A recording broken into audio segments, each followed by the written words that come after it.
உலகத்தில் ஒரு விசித்திரமான ஆச்சரியமான ஒரு கூட்டம் தான் யூதர்கள். கேள்விப்பட்டிருப்பீர்கள். இந்த யூதர்களுக்கு யாரையுமே பிடிக்காது. ஏற்கனவே ஈசா அலைஹிஸ்ஸலாம் அவர்களை கொலை செய்வதற்காக வந்தவர்கள் இந்த யூதர்கள். இப்போது என்ன எழுதி வைத்திருக்கிறார்கள் தெரியுமா? ஜீசஸ் ஒரு பொய்யன். இந்த யூதர்கள் எழுதி வைத்திருக்கிறார்கள், ஜீசஸ் ஒரு பொய்யன், அந்த ஜீசஸை நாம் கொலை செய்தோம்.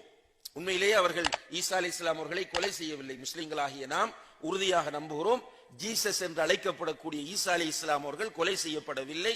அவர்களை கொலை செய்வதற்காக யூதர்கள் துரத்தி கொண்டு வந்த நேரத்தில் அல்லாஹ் அவர்கள் பக்கம் அவர்களை உயர்த்தி கொண்டான். உலக அழிவு நெருங்குகிற போது ஈசா அலைஹிஸ்ஸலாம் அவர்கள் பூமிக்கு வருவார்கள். ஆனால் இந்த யூதர்கள் என்ன சொல்கிறார்கள் தெரியுமா? ஜீசஸ் ஒரு பொய்யன், அந்த பொய்யனை நாம் கொலை செய்திருக்கிறோம். அந்த பொய்யனை இந்த முஹம்மத் உண்மையாளன் என்று சொல்லுகிறார். நம்ம ஈசா அலைஹிஸ்ஸலாத்தை மறுப்பதில்லை. கிறிஸ்தவர்கள் முஹம்மது ஸல்லல்லாஹு அலைஹி வஸல்லம் அவர்களை ஏற்றுக்கொள்ள மாட்டாங்க. ஆனால் நாம் அவர்களுடைய ரசூலாகிய ஈசா அலைஹிஸ்ஸலாம் அவர்களை ஏற்றுக்கொள்கிறோம். அவர்கள் அல்லாஹ்வுடைய ஒரு தீர்க்கதரிசி என்பதை நாம் நம்புகிறோம். நபிமார்கள், நிறைய நபிமார்கள் வந்தார்கள். குர்ஆனிலே சுமார் 25 நபிமார்களுடைய பெயர் சொல்லப்பட்டிருக்கிறது. அப்படி பெயர் சொல்லப்பட்ட நபிமார்களில் ஈசா அலைஹிஸ்ஸலாம் ஜீசஸும் ஒன்று என்று நாம் நம்புகிறோம். யாராவது ஒருவர் ஈசா அலைஹிஸ்ஸலாம் அவர்கள் அல்லாஹ்வுடைய தூதர் இல்லை என்று மறுப்பாராக இருந்தால் அவர் இஸ்லாத்தை விட்டு வெளியேறி விடுவார். அப்படி நம்முடைய நம்பிக்கை. ஆனால் கிறிஸ்தவர்கள் இறுதி தூதராகிய முஹம்மது ஸல்லல்லாஹு அலைஹி வஸல்லம் அவர்களை ஏற்றுக்கொள்வதில்லை. பாருங்க, யூதன் சொல்வதை பாருங்கள். ஜீசஸ் ஒரு பொய்யன், அந்த பொய்யனை நாம் கொலை செய்து விட்டோம். அந்த பொய்யனை இந்த முஹம்மது உண்மையாளன் என்று சொல்கிறான். பொய்யனை உண்மையாளன் என்று சொல்கிறவனும் பொய்யனாவான். எனவே இந்த பொய்யனையும் நாம் கொலை செய்ய வேண்டும், ரசூலுல்லாஹி அலைஹி வஸல்லம் அவர்களையும் கொலை செய்ய வேண்டும் என்று அந்த காலத்தில் இருந்த யூதர்கள் பேசிக் கொள்கிறார்கள். அப்ப இந்த யூதர்களை பொறுத்தவரையில் இவர்கள் மனித இனத்தின் எதிரிகள். இந்த மனித இனத்தின் எதிரிகளாகிய இந்த யூதர்களை பொறுத்தவரையில் உலகத்திலே மிகப்பெரிய சக்தியாக இவர்கள் காணப்படுகிறார்கள். உங்களுக்கு தெரியும், இன்றைக்கு பிசினஸ் என்றால் அது அதிகமாக யூதர்களிடம்தான் இருக்கிறது. கடுமையான மூளைசாலிகள், திங்க் டேங்க்ஸ் இந்த யூதர்களிடம்தான் இருக்கிறார்கள். இப்படிப்பட்ட இந்த யூதர்கள் உலகத்தில் ஒரு சிறுபான்மை சமூகம். அதே நேரத்தில் இவர்கள் நாடோடிகள், சொந்த ஊர் இவர்களுக்கு கிடையாது. நீங்க பாருங்க, கிறிஸ்தவர்களுக்கு நிறைய நாடுகள் இருக்கின்றன, இந்துக்கள் நிறைய நாடுகளை ஆட்சி செய்கிறார்கள், பௌத்தர்களுக்கு நாடு இருக்கிறது, முஸ்லிம் நாடுகள் சுமார் 55க்கு மேல உலகத்தில் இருக்கிறது. ஆனால் யூதர்களுக்கு என்று ஒரு நாடு கிடையாது. இந்த யூதர்கள் இந்த நாடு ஒன்றை உருவாக்க வேண்டும் என்ற கனவை அவர்களிடத்திலே வளர்த்துக் கொள்கிறார்கள். வளர்த்துக் கொண்டு இது தொடர்பாக பல கூட்டங்களை அவர்கள் 18ஆம் நூற்றாண்டில் இருந்து இவர்கள் மேற்கொண்டு வருகிறார்கள். ஒரு யூத சாம்ராஜ்யம் உருவாக்க வேண்டும். 19ஆம் நூற்றாண்டிலே இவர்கள் இது தொடர்பாக புத்தகங்கள் எழுதுகிறார்கள்.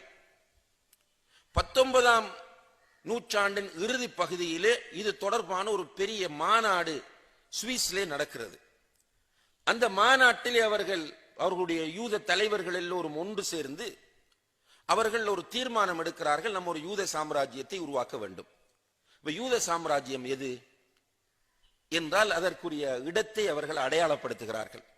அவர்களுடைய தலைநகரம் பலஸ்தீனம். அவர்களுடைய தலைநகரம் எது? பலஸ்தீனம். பலஸ்தீனத்தை மையமாக வைத்த ஒரு யூத சாம்ராஜ்யம். அதுல சிரியா வரும், லெபனான் வரும், ஜோர்டான் வரும், எகிப்தின் ஒரு பகுதி வரும், மக்கா மதீனா வரும். நல்லா புரிஞ்சுக்கணும், மக்கா மதீனா இரண்டும் வரும். இவ்வளவையும் உள்ளடக்கி ஒரு யூத சாம்ராஜ்யத்தை அவர்கள் உருவாக்க வேண்டும். முஸ்லிம் இளைஞன் உண்மையான ஒரு முஸ்லிம் இளைஞனாக இருந்தால் கடைசி வரைக்கும் விட மாட்டான். யூதர்கள் இவ்வாறு போய் ஒரு சாம்ராஜ்யத்தை பலஸ்தீனத்திலும் மக்காவிலும் மதீனாவிலும் உருவாக்குவதற்கு முஸ்லிம் இளைஞன் விடுவானா? அவனுடைய இதயம் அது.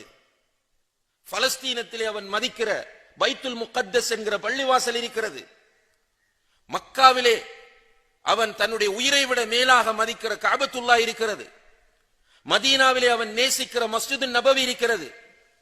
இந்த பிரதேசங்களை எல்லாம் உள்ளடக்கிய ஒரு சாம்ராஜ்யத்தை உருவாக்குவதற்கு மக்காவை, பலஸ்தீனத்தை, பைத்துல் முகத்தஸை, காபாவை, மஸ்ஜிதுன் நபவியை நேசிக்கிற ஒரு இளைஞன் அனுமதிப்பானா என்றால் முஅவ்விதை போன்று அவன் 10-12 வயது இளைஞனாக இருந்தாலும் அவன் இடம் கொடுக்க மாட்டான்.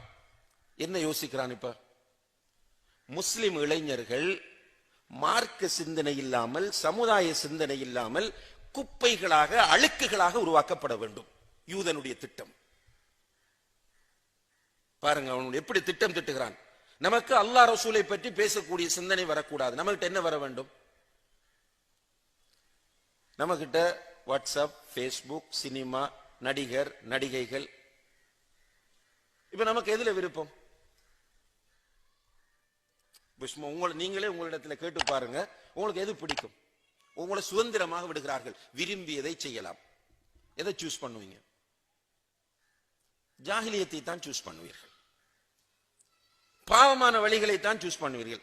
இன்றைக்கு எந்த அளவுக்கு நம்முடைய நிலைமை மாறி இருக்கின்றால், ஆண்களாக இருந்தாலும் சரி, பெண்களாக இருந்தாலும் சரி, நமக்கு ஹீரோக்கள், ஹீரோயின்கள் யாரு? நடிகர்கள், நடிகைகள். அங்கே முஆதும் முஅவ்விதும் அல்லாஹ்வையும் அல்லாஹ்வுடைய தூதரையும் நேசித்தார்கள். இங்கே நமக்கு நேசத்திற்குரியவர்கள் நடிகர்கள், நடிகைகள். முடிவெற்றதாக இருந்தா கூட நமக்கு யார் வெற்ற மாதிரி பிடிக்குது? எதை அல்லாஹ்வுடைய தூதர் ஹராம் என்றார்களோ அந்த முறைதான் பிடிக்கிறது. அதான் ஆச்சரியம். பொதுவான ஒரு ஸ்டைல்ல நீங்க ரசூலுல்லாஹ்வை நேசிக்க தேவையில்லை, விடுங்க. அவங்க சொன்ன முறையில விட்ட தேவை. எதை அவர்கள் தடுத்தார்களோ அந்த முறையில் முடிவெட்டுவதுதான் நம்முடைய உள்ளங்களுக்கு விருப்பமாக ஆகியிருக்கிறது.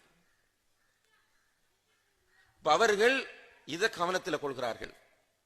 முஸ்லிம் இளைஞன் காபத்துல்லாவை நேசிக்க கூடாது, முஸ்லிம் இளைஞன் மஸ்ஜித் நபவியை நேசிக்க கூடாது, முஸ்லிம் இளைஞன் பைத்துல் முகத்தஸை நேசிக்க கூடாது, முஸ்லிம் இளைஞன் அல்லாஹ்வை பற்றி யோசிக்க கூடாது, முஸ்லிம் இளைஞன் நபிகள் நாயகத்தை யோசிக்க கூடாது.